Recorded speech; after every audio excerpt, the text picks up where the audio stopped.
को ओपन करना है और यहाँ पर आप सभी को सर्च करना है डीसी स्पेस देना है CRSORGI। तो आप सभी के सामने इसकी जो ऑफिशियल वेबसाइट है, जो नया पोर्टल आया है बर्थ सर्टिफिकेट को बनाने के लिए, इस वेबसाइट का जो लिंक है हमने वीडियो के डिस्क्रिप्शन में भी दे रखा है। बर्थ सर्टिफिकेट बनने के बाद में आप इसी पोर्टल के जरिए अपना जो बर्थ सर्टिफिकेट है वो डाउनलोड कर पाओगे। मैं आपको दिखाऊंगा कैसे आपको बनाना है। तो सबसे पहले तो आप सभी को बर्थ सर्टिफिकेट को बनाने के लिए यहाँ पर जो लॉगिन की टाइप दी गई, इस पे क्लिक करोगे तो आपको दो तरीके के लॉगिन टाइप दिखेंगे। यहाँ पर हमें जनरल पब्लिक लॉगिन की टाइप पे क्लिक करना है। आप सभी के सामने कुछ इस तरीके का लॉगिन पेज आएगा जहाँ पर आपको ईमेल आईडी या फिर मोबाइल नंबर दर्ज करने के लिए बोला जाएगा। अब यहाँ पर हमने इस पोर्टल पर अभी तक अपनी जो आईडी है वो नहीं बनाई है, तो सबसे पहले तो आप सभी को यहाँ पर साइन अप करना है और यहाँ पर हमें अपना जो नेम है वो दर्ज करना है। यहाँ पर एक चीज ध्यान रखना है, अभी हम बच्चे की कोई भी डिटेल दर्ज नहीं कर रहे हैं। यहाँ पर जो भी पेरेंट है जो अप्लाई कर रहे हैं उनको अपनी जो डिटेल्स है वो दर्ज करना है। आपको नेम को first name, middle name, last name कुछ इस तरीके से फिल करना है। अगर आपके नेम में मिडिल नेम नहीं है तो उसको ब्लैंक भी छोड़ सकते हो। और यहाँ पर जेंडर सेलेक्ट करना है, डेट ऑफ बर्थ अपनी इस कैलेंडर के ऑप्शन पे क्लिक करके सेलेक्ट करना है और नेक्स्ट के ऑप्शन पे क्लिक करना है। अब यहाँ पर आपको अपना जो एड्रेस को फिल करने के लिए बोला जाएगा, जिसमें कि सबसे पहले तो अपना जो स्टेट है वो सेलेक्ट करना है, अपने डिस्ट्रिक्ट का जो नेम है वो चूज करना है। सब डिस्ट्रिक्ट यानी तहसील का जो नेम है यहाँ पर आपको सेलेक्ट कर लेना है। तो हम एक ग्रामीण क्षेत्र से विलेज वाला जो ऑप्शन है वो सेलेक्ट करेंगे।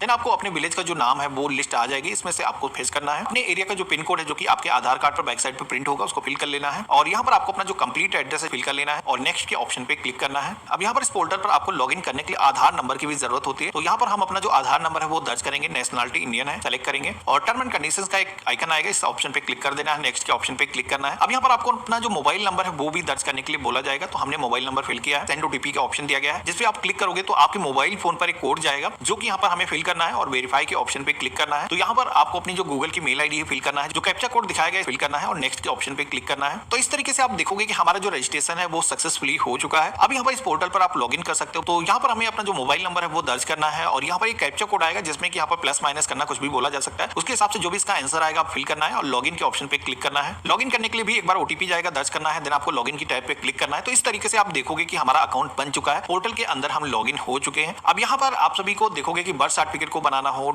या फिर डेथ की रिपोर्ट आपको करना हो तो ये सारे ऑप्शन यहाँ पर आपको दिए गए हैं। तो जैसे कि इस वीडियो के अंदर हम देखने वाले हैं कि बर्थ सर्टिफिकेट हमें कैसे बनाना है। तो यहाँ पर हमने बर्थ की टैब पे जैसे क्लिक किया तो आप यहाँ पर देखोगे कि कई सारे ऑप्शन यहाँ पर दिए गए हैं, जिसमें कि बर्थ सर्टिफिकेट के लिए आपने अप्लाई किया, यहाँ से आप डाउनलोड कर पाओगे। इसी के साथ में आप देखोगे कि यहाँ पर एक नया बर्थ सर्टिफिकेट अगर आपको बनाना है तो उसके लिए अप्लाई कर सकते हो। यहाँ पर ओल्ड बर्थ सर्टिफिकेट का भी ऑप्शन दिया गया है। इससे पहले वाला जो पोर्टल था तो उस पर आप ओल्ड बर्थ सर्टिफिकेट के लिए अप्लाई नहीं कर पाते थे क्योंकि उस पर कोई पेमेंट गेटवे अटैच नहीं था। लेकिन यहाँ पर क्या है कि आप ऑनलाइन ही जो भी डिले फीस है वो आप पेमेंट कर सकते हो। यानी कि अगर आपने जब जन्म हुआ था उस समय बर्थ सर्टिफिकेट नहीं बनाया है, आज 10 साल 15 साल कुछ भी अगर आपको ड्यूरेशन ऐसा हो चुका है, अभी आप बर्थ सर्टिफिकेट अपना बनाना चाहते हो तो आप इस पोर्टल के जरिए बर्थ सर्टिफिकेट बना सकते हो। अब जैसे कि हम यहाँ पर एक नया बर्थ सर्टिफिकेट बनाने वाले हैं तो हमें यहाँ पर रिपोर्ट बर्थ के ऑप्शन पे क्लिक करना है और अपनी जो स्टेट का नाम है यहाँ पर आपको सिलेक्शन करना है। यहाँ पर आप सभी को अपनी जो लैंग्वेज है वो सेलेक्ट करना है, जिस लैंग्वेज में आप अपना जो बर्थ सर्टिफिकेट है वो बनाना चाहते हो। डिफॉल्ट इंग्लिश तो रहेगा ही, इसके अलावा अपनी जो रीजनल लैंग्वेज है जैसे कि हम यूपी से हैं तो यहाँ पर हिंदी हम सेलेक्ट कर लेंगे। डेट ऑफ रिपोर्टिंग के सेक्शन में आज की डेट सेलेक्ट है, आप सभी को नीचे की तरफ आना है। यहाँ पर आप सभी से चाइल्ड की जो इन्फॉर्मेशन है वो आपको दर्ज करने के लिए बोली जा रही है, जिसमें कि यहाँ पर इस कैलेंडर के ऑप्शन पे क्लिक करके सबसे पहले तो आप सभी को बच्चे का जब भी जन्म हुआ है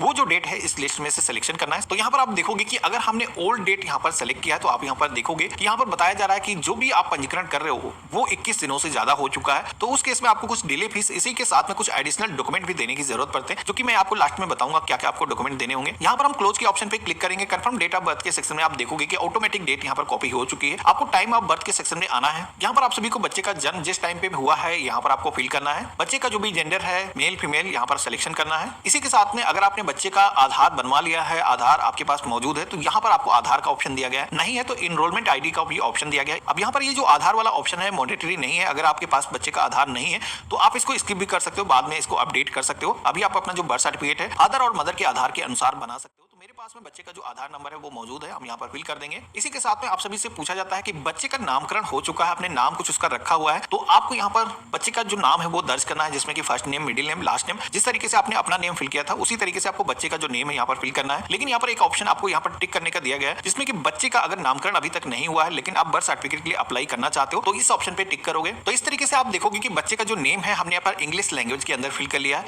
यहाँ पर इसका जो नेम है रीजनल लैंग्वेज, जैसे कि हमने हिंदी सेलेक्ट किया था तो हिंदी लैंग्वेज में यहाँ पर हमें फिल करने की जरूरत होगी, जिसमें कि यहाँ पर ये जो कीबोर्ड दिखाया गया है इस पे क्लिक करके आप ये जो नेम है उसको हिंदी लैंग्वेज के अंदर फिल कर सकते हो। अगर ये जो नेम है यहाँ पर सही तरीके से इंटर नहीं होता तो आप अपने मोबाइल फोन में या फिर कंप्यूटर में गूगल हिंदी इनपुट टूल डाल सकते हो, उसके जरिए भी आप हिंदी के अंदर टाइपिंग कर सकते हो। आपको स्क्रॉल करना है तो यहाँ पर फादर का जो नेम है, first name, middle name, last name fill करना है। यहाँ पर रीजनल लैंग्वेज में भी आपको नेम को टाइप करना है और फादर का जो भी मोबाइल नंबर है यहाँ पर दर्ज करना है। इसी के साथ में ईमेल आईडी का भी ऑप्शन मिलता है, लेकिन ये ऑप्शन जरूरी नहीं है, हमें आधार नंबर को यहाँ पर डायरेक्टली दर्ज कर देना है। माता का जो भी नेम है दर्ज करना है और जिस तरीके से पिता की सारी डिटेल आपने फिल की है उसी तरीके से यहाँ पर मदर की भी डिटेल आपको दर्ज कर लेना है। आधार नंबर यहाँ पर माँ का आपको एंटर करना है। तो इस तरीके से हमने मदर का जो आधार है वो भी फिल कर दिया। अगला सेक्शन मिलता है एड्रेस ऑफ पेरेंट का, जहां पर आप सभी को वो एड्रेस दर्ज करना है बच्चे के जन्म के समय पर जिस जगह पर उनके जो पेरेंट हैं रह रहे थे वो एड्रेस यहाँ पर फिल करना है, जिसमें कि एड्रेस अगर इंडिया के बाहर है तो ऑप्शन दिया गया है, मेरे केस में इंडिया में ही है तो यहाँ पर सबसे पहले तो स्टेट सेलेक्ट करेंगे, डिस्ट्रिक्ट चूज करेंगे और सब डिस्ट्रिक्ट के सेक्शन में आकर के तहसील का जो नेम है सेलेक्ट करना है और यहाँ पर विलेज का जो नेम है यहाँ पर सिलेक्शन करना है और जो भी एरिया पिन कोड था वो दर्ज करना है। और इसके बाद में अब आपको कंप्लीट एड्रेस दर्ज करना है जहां पर माता पिता उस समय रह रहे थे।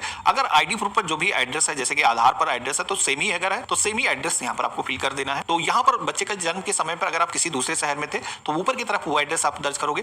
नीचे की तरफ जो सेक्शन आपको दिया गया है इसमें माता पिता जो अपना जो एड्रेस है उनका जो परमानेंट एड्रेस है जैसे कि वोटर आईडी कार्ड पर जो एड्रेस है तो वो दर्ज करना है। तो जैसे कि मेरे केस में दोनों ही एड्रेस सेम ही है तो यहाँ पर दर्ज करने की जरूरत नहीं, यस करेंगे। बच्चे का जो जन्म है वो कहाँ पर हुआ है तो इसके अंदर अगर बच्चे का जो जन्म है वो घर पर ही हुआ है सिलेक्शन करोगे। यहाँ पर ये भी पूछा जाता है कि जन्म के समय पर बच्चे के माता पिता का जो एड्रेस है वो सेम ही था, डिफरेंट तो नहीं था। तो मेरे केस में माता पिता का जो एड्रेस था वो सेम ही था। रजिस्ट्रेशन यूनिट के सेक्शन में हमें आ जाना है। यहाँ पर आप देखोगे कि आपको यूनिट दिखाई गई है आपकी जहां पर आपका जो बर्थ रजिस्ट्रेशन है वो होने वाला है। अब यहाँ पर इस ऑप्शन पे क्लिक करके आपको चेक कर लेना है कि अगर आप ग्रामीण क्षेत्र से हो तो आपको एक ही दिखेगा, लेकिन अगर आप किसी शहर से हो तो आपको एक से ज्यादा यहाँ पर रजिस्ट्रेशन यूनिट दिख सकते हैं। तो आपको अपने एरिया का जो भी रजिस्ट्रेशन यूनिट है उसको ही सेलेक्ट करना है और नेक्स्ट के ऑप्शन पे क्लिक करना है। तो बर्थ के समय पर बच्चे की जो माँ है उसका जो परमानेंट रेसिडेंस है वो कहाँ पर था, यहाँ पर आपको फिल करने का जो बॉक्स है वो दिया गया है, जिसमें कि मोस्टली लोगों के केसेस में ये जो एड्रेस है सेम ही होगा। इस आइकन पे अगर आप क्लिक करोगे तो जो भी पिछले पेज पर आपने एड्रेस दर्ज किया है वो यहाँ पर कॉपी होकर के आ जाएगा। इसके बाद में आप सभी को फादर इन्फॉर्मेशन के सेक्शन में आना है। यहाँ पर हिंदू, मुस्लिम, सिख, ईसाई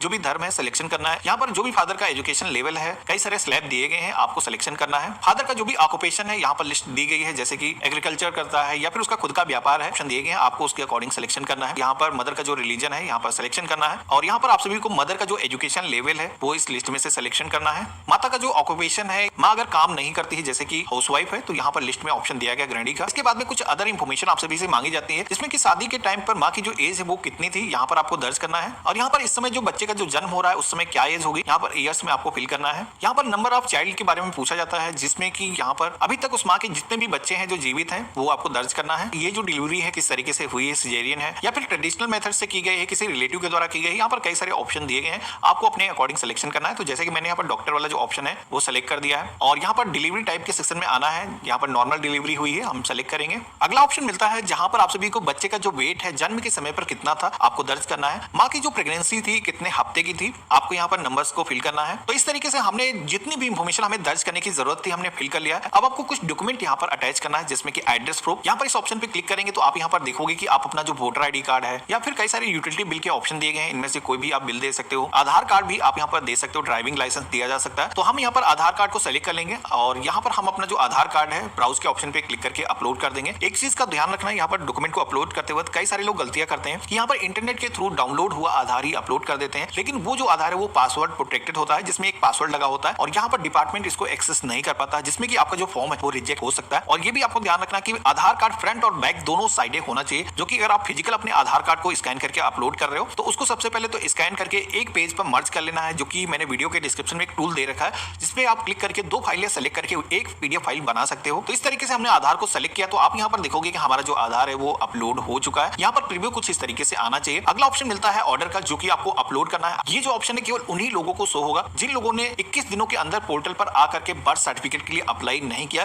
क्योंकि ये जो पोर्टल है आप किसी भी एज में आकर के अपना जो बर्थ सर्टिफिकेट है वो बना पाते हो। लेकिन यहाँ पर आप सभी को सबसे पहले तो नोटरी कराना होगा और वो जो नोटरी है आप सभी को अपने डिस्ट्रिक्ट के जो एसडीएम है वहां पर जाकर के आपको सबमिट करना है और उनकी तरफ से एक ऑर्डर जारी किया जाएगा बर्थ सर्टिफिकेट को बनाने का। वो जो ऑर्डर की कॉपी है यहाँ पर अपलोड करना है। जिन लोगों ने डिले नहीं किया उन लोगों को केवल जच्चा बच्चा का जो टीकाकरण का कॉपी है वो अपलोड करने की जरूरत होती है। तो यहाँ पर ब्राउज के ऑप्शन पे क्लिक करेंगे, जहां पर भी आपने डॉक्यूमेंट को सेव करके रखा है सेलेक्ट कर लेना है। अब एडिशनल डॉक्यूमेंट के सेक्शन में आप देखोगे कि scanned copy of physical reporting form का ऑप्शन दिया गया है। इसी के साथ में PAN card, CGHS, ECHS card का जो ऑप्शन है वो दिया गया है। अब यहाँ पर आपको बता दूं कि आपके पास में अगर रिपोर्टिंग फॉर्म मौजूद है, जो कि बच्चे का जब जन्म होता है किसी हॉस्पिटल के अंदर तो उनकी तरफ से एक रिपोर्टिंग फॉर्म जारी किया जाता है। वो जो रिपोर्टिंग फॉर्म है वो आपको यहाँ पर अपलोड करना है। अगर आपके पास में नहीं है तो अदर जो डॉक्यूमेंट है एडिशनल, जैसे कि पैन वाला ऑप्शन हम सेलेक्ट कर लेंगे और इसके बाद में आप सभी को अपनी जो पैन की जो कॉपी है यहाँ पर सेलेक्ट कर लेना है। यहाँ पर प्रीव्यू आ चुका है, हमारा जो पैन है वो अपलोड हो चुका है। सबसे पहले तो ये जितनी भी इंफॉर्मेशन हमने फिल की है इनको सेव करने की जरूरत होगी। हमने सेव ड्राफ्ट के ऑप्शन पे क्लिक किया है और नेक्स्ट के ऑप्शन पे क्लिक किया है। तो अब आप देखोगे कि हमने जितने भी इंफॉर्मेशन दर्ज की है उसका एक समरी पेज आ चुका है, जहां पर एक बार अच्छे तरीके से आपको सारी चीजें मिलान कर लेना है। इसके बाद में पेज में आपको नीचे की तरफ आना है, यहाँ पर नेक्स्ट की टैब पे क्लिक करना है और यहाँ पर भी इस पेज में आपको नीचे की तरफ आना है, सबमिट के ऑप्शन पे क्लिक करना है। जैसे हमने सबमिट के ऑप्शन पे क्लिक किया है तो अब यहाँ पर ये जो बर्थ सर्टिफिकेट बनाने के लिए हमें फीस पेमेंट करने के लिए बोला जा रहा है। अब ये जो फीस है वेरी करता है कि आपने बर्थ का जो रजिस्ट्रेशन है वो 21 दिनों के अंदर किया है या फिर आपने डिले किया है। जैसे कि मैंने आपको बताया था कि डिले जिस हिसाब से आप करोगे तो उस हिसाब से आपको डिले फीस पेमेंट करने की जरूरत होती है। पेमेंट होने के बाद में आपकी जो एप्लीकेशन है वो अप्रूवल के लिए चली जाती है, जिसमें कि जो ऑफिसर्स हैं उनकी तरफ से एक बार इसको वेरीफाई किया जाएगा। एक बार वेरिफिकेशन आपकी एप्लीकेशन का अगर हो जाता है उसके बाद में आपका जो बर्थ सर्टिफिकेट है वो जनरेट